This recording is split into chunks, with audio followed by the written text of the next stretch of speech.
Hello, ഇന്നത്തെ എൻ്റെ video microgreens ഉണ്ടാക്കുന്നതും അതിന്റെ ബെനിഫിറ്റ്സും അതെങ്ങനെ ഫുഡിൽ ആഡ് ചെയ്യാമെന്നും കേട്ടോ. വീഡിയോയിലേക്ക് പോയാലോ. തേങ്ങ, വെളുത്തുള്ളി, ജീരകം, പച്ചമുളക്, അല്പം മഞ്ഞപ്പൊടി, അല്പം മുളക് പൊടി കൊണ്ടാവട്ടോ, നിർബന്ധമില്ല, ആവശ്യമുള്ളവർക്കേ. അതൊന്ന് ചേർത്ത് അരച്ചു വെച്ചതിന് ശേഷം മാറ്റി വെക്കാം കേട്ടോ. ഇനി നമുക്ക് മൈക്രോഗ്രീൻസ് അരിയാട്ടോ. ഇത് എങ്ങനെ ഉണ്ടാക്കുന്നതെന്ന് പറഞ്ഞില്ലല്ലോ, പറയാട്ടോ. എൻ്റെ ഈ മൈക്രോഗ്രീൻസ് ചെറുപയറും കൊണ്ടാ. എന്ത് ധാന്യം കൊണ്ടും മൈക്രോഗ്രീൻസ് ഉണ്ടാക്കാം കേട്ടോ. കടല, വൻപയർ, ചെറുപയർ, ഗ്രീൻ പീസ്, കടുക്, ഉലുവ, അങ്ങനെ എല്ലാ ധാന്യം കൊണ്ടും മൈക്രോഗ്രീൻസ് ഉണ്ടാക്കാം കേട്ടോ. ഞാൻ ചെറുപയർ എടുത്തത് വേറൊന്നും കൊണ്ടല്ല. ചെറുപയർ ആകുമ്പോൾ 7 ദിവസം കൊണ്ട് റെഡിയാവും. മറ്റു പലതൊക്കെ ആകുമ്പോൾ 10 ദിവസമൊക്കെ എടുത്തിരിക്കും മുള വരാൻ. അതുകൊണ്ടാട്ടോ ചെറുപയർ ആകുമ്പോൾ വേഗം റെഡിയായി കിട്ടുന്നത് കൊണ്ടാണ് ഞാൻ ചെറുപയർ ഇട്ടത്. ഇത് ഇങ്ങനെ തന്നെ കഴിക്കുന്നത് നമുക്ക് അത്രമേൽ നല്ലതാട്ടോ. എന്നാൽ നമ്മൾ മലയാളികൾക്ക് ഇങ്ങനെ പച്ചയ്ക്ക് കഴിക്കുന്നതൊന്നും ഇഷ്ടമല്ലാത്തതുകൊണ്ട് വേവിച്ചോ തോരൻ വെച്ചോ അങ്ങനെയൊക്കെ കഴിക്കുന്നത്. എന്നാലും പലരും സലാഡിലൊക്കെ ഉൾപ്പെടുത്തി കഴിക്കുന്നുണ്ട് കേട്ടോ. നല്ലതാട്ടോ. ഇലവർഗ്ഗങ്ങൾ കഴിക്കുന്നത് ഞാൻ നിങ്ങളോട് പറയണ്ടല്ലോ, നമുക്ക് നല്ലതാണെന്ന്. ഹൈ റിച്ച് പ്രോട്ടീനും ആന്റി ഓക്സിഡൻസും ഒക്കെ ഇഷ്ടം പോലെ ഉള്ളതാട്ടോ ഇതിങ്ങനെ കഴിച്ചാലും അത്രമേ നല്ലതാട്ടോ. നിങ്ങൾ ആരും മറക്കരുത്, ഇങ്ങനെ ഒരു തവണ എങ്കിലും ഉണ്ടാക്കി കഴിക്കണം.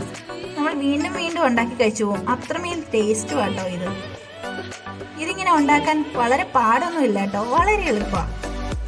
പാടൊന്നുമില്ല കേട്ടോ നമുക്ക് ഉണ്ടാക്കിയെടുക്കാൻ. ഇത് വേഗം തന്നെ ഉണ്ടാക്കിയെടുക്കാം കേട്ടോ. ഇനി നമുക്കിത് തോരൻ വെക്കുവാ. ഞാൻ തോരനിലേക്ക് കടന്നാലോ. അടുപ്പത്ത് ചട്ടി വെച്ച് ചൂടാൻ ശേഷം എണ്ണ ഒഴിച്ച് കടുക് പൊട്ടിക്കും കേട്ടോ. പിന്നെ അതിന് ശേഷം കൊച്ചുള്ളി, വറ്റൽമുളകും ഞാൻ ആഡ് ചെയ്യുന്നുണ്ട് കേട്ടോ. അതൊക്കെ ഇട്ടൊന്ന് കടുക് പൊട്ടിയതിന് ശേഷം നമുക്ക് തോരൻ ഇട്ട് കൊടുക്കാം കേട്ടോ. ഇത് എങ്ങനെ ഉണ്ടാക്കുന്നതെന്ന് ഞാൻ പറഞ്ഞില്ലല്ലോ, അതൊന്ന് ഞാൻ വേഗം പറയാട്ടോ. ചെറുപയറാണ് ഞാൻ വെച്ച് ചെയ്തത്. ചെറുപയറാകുമ്പോൾ വേഗം റെഡിയാകും കേട്ടോ. ചെറുപയർ രാവിലെ വെള്ളത്തിൽ ഇട്ട് കഴിഞ്ഞാൽ ഒരു വൈകുന്നേരമൊക്കെ ആകുമ്പോഴത്തേക്ക് കുതിരും.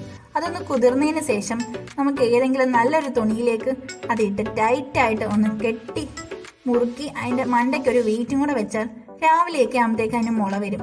മുള വന്നു കഴിഞ്ഞാൽ ഏതെങ്കിലും ഒരു പാത്രത്തിലോട്ട് അടിയിൽ ഒരു ടിഷ്യൂവോ കോട്ടനോ ഒക്കെ ഇട്ട് കൊടുത്തിട്ട് ഒരു ചെറിയ നനവോടെ ഒന്ന് ഇട്ടിട്ട് വിതറി കൊടുത്തു കഴിഞ്ഞാൽ അവിടെ ഇരുന്നോളും. ഇടയ്ക്കിടയ്ക്ക് ഒരു സ്വല്പം വെള്ളം ഒന്ന് നനച്ചു കൊടുത്താൽ മതി. 7 ദിവസത്തിനുള്ളിൽ മുള വരും കേട്ടോ. അതിൽ 2 ഇല കൂടുതൽ വരുന്നത് നല്ലതല്ല കേട്ടോ, കഴിക്കും. അതുകൊണ്ട് 2 ഇല വരുമ്പോഴത്തേക്കും നമുക്ക് തോരൻ വെക്കാനുള്ള പരുവാവും. അത് ഏത് ധാന്യമായാലും 2 ഇല മതി കേട്ടോ. 2 ഇല വന്നു കഴിഞ്ഞാൽ നമുക്ക് തോരൻ വെക്കാൻ എടുക്കാം കേട്ടോ. അത്രമേൽ ടേസ്റ്റ് ആയതുകൊണ്ടാണ്. നിങ്ങളൊന്ന് ട്രൈ ചെയ്ത് നോക്കണം കേട്ടോ. അപ്പോഴത്തേക്ക് ഞാൻ ഇവിടെ തോരൻ അടുപ്പേ വെച്ചിട്ടുണ്ട് കേട്ടോ. അതൊന്ന് അടച്ചു വെച്ച് വേവിക്കുമ്പോഴത്തേക്ക് പയറിലുള്ള വെള്ളമൊക്കെ എന്നാകണം.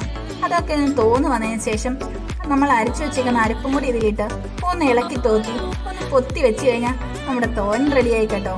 ഇനി ആവശ്യത്തിന് ഇതിൻ്റെ ഉപ്പും കൂടെ നോക്കി അല്പം ഉപ്പും കൂടെ ആവശ്യമുണ്ടെങ്കിൽ നമുക്ക് ആഡ് ചെയ്യാം കേട്ടോ. എനിക്കല്പം ഉപ്പും കൂടെ കുറവാട്ടോ, അതുകൊണ്ടാണ് ഞാൻ അല്പം ഉപ്പും കൂടെ ആഡ് ചെയ്തിട്ട് അടച്ചു വെക്കുന്നുണ്ട്. ഇത് പെട്ടെന്ന് തന്നെ റെഡിയാക്കി കിട്ടും. നിങ്ങളെല്ലാവരും വീട്ടിലൊന്ന് ട്രൈ ചെയ്ത് നോക്കണേ. ഇലവർഗ്ഗങ്ങൾ കഴിക്കുന്നത് അത്രമേൽ നല്ലതാട്ടോ നമ്മുടെ ശരീരത്തിൽ. നിങ്ങളെല്ലാവരും ഒന്ന് ട്രൈ ചെയ്യണം. എന്നിട്ട് ഇതിൻ്റെ അഭിപ്രായം എല്ലാവരും ഒന്ന് കമൻറ്റ് ചെയ്യണേ. അതിന് ശേഷം ഈ വീഡിയോ ഒന്ന് ലൈക്ക് ചെയ്യാനും ഷെയർ ചെയ്യാനും സബ്സ്ക്രൈബ് ചെയ്യാനും നിങ്ങൾ ആരും മറക്കല്ലേ. ഇനി അടുത്ത വീഡിയോ കാണുന്നവരെ tata bye bye, see U.